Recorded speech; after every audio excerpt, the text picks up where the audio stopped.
In 218 BCE, one of history's greatest military feats began.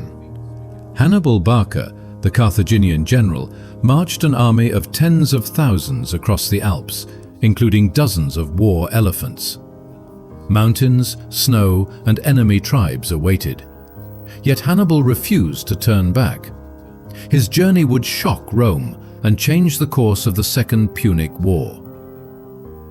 Hannibal was born in 247 BCE in Carthage, a city-state in North Africa. His father, Hannibal Barca, was a brilliant general who fought Rome during the First Punic War. From a young age, Hannibal swore an oath: he would hate Rome forever. By 219 BCE, Hannibal was already a skilled commander. Carthage controlled modern-day Tunisia and parts of Spain, but Rome was the rising superpower in the Mediterranean. Tensions between Carthage and Rome escalated over control of the Iberian Peninsula. Hannibal's attack on the Roman allied city of Saguntum sparked the Second Punic War. In 218 BCE, Hannibal made a bold decision. Instead of attacking Rome directly by sea, he chose the unexpected route, north through the Pyrenees, along the Rhone River and into the Alps. His plan was audacious. Rome did not expect an invasion from the north. Hannibal began with an army of approximately 50,000 infantry, 9,000 cavalry, and 37 war elephants. They faced hostile tribes in Gaul and the harsh natural environment. Hannibal negotiated with some tribes and fought others.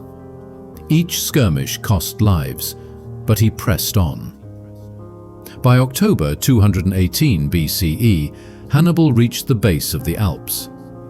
Ancient sources such as Polybius and Livy describe the ordeal in detail. Snow fell. Ice coated the rocks. Narrow passes became deadly traps. Soldiers slipped and fell hundreds of feet. Avalanches threatened to bury men and animals alive. The elephants, Hannibal's most feared and symbolic weapon, struggled in the cold. Many died from exposure or exhaustion. Yet they remained a psychological weapon.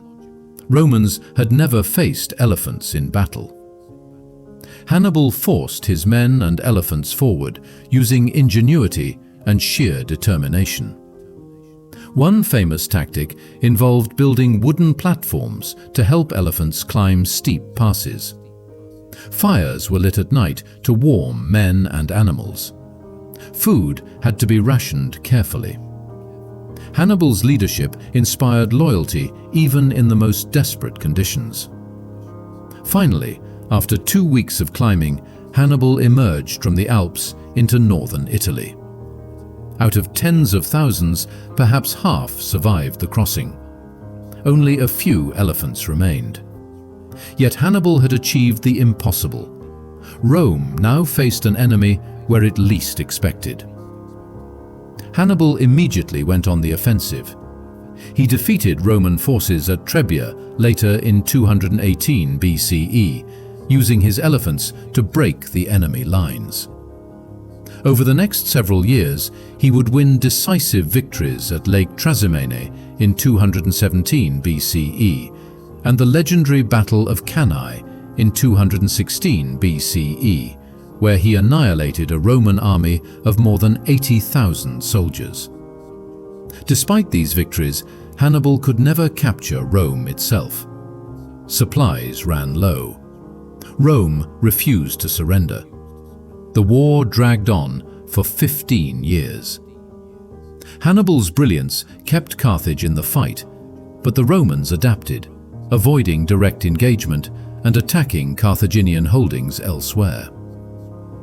Hannibal's campaign is studied today not only for tactical genius, but for the extraordinary audacity of crossing the Alps. His ability to lead men and animals through impossible conditions, against terrain and hostile tribes, demonstrates unmatched strategic vision. The psychological impact was immense. Romans feared Hannibal as much for his unpredictability as his skill. Even decades later, leaders studied his tactics. Military schools still teach how he turned natural obstacles into advantages. Hannibal eventually returned to Carthage after the Romans invaded Africa. He was defeated at the Battle of Zama in 202 BCE by Scipio Africanus. Carthage survived, but Hannibal's dream of defeating Rome permanently had failed. Yet the story of the Alps endures. Few armies in history have achieved such a feat. Few generals have inspired such fear through a combination of audacity, leadership, and tactical brilliance. Hannibal crossed the Alps with war elephants, defied nature, and shocked the world. And yet, despite the impossible journey, Rome endured.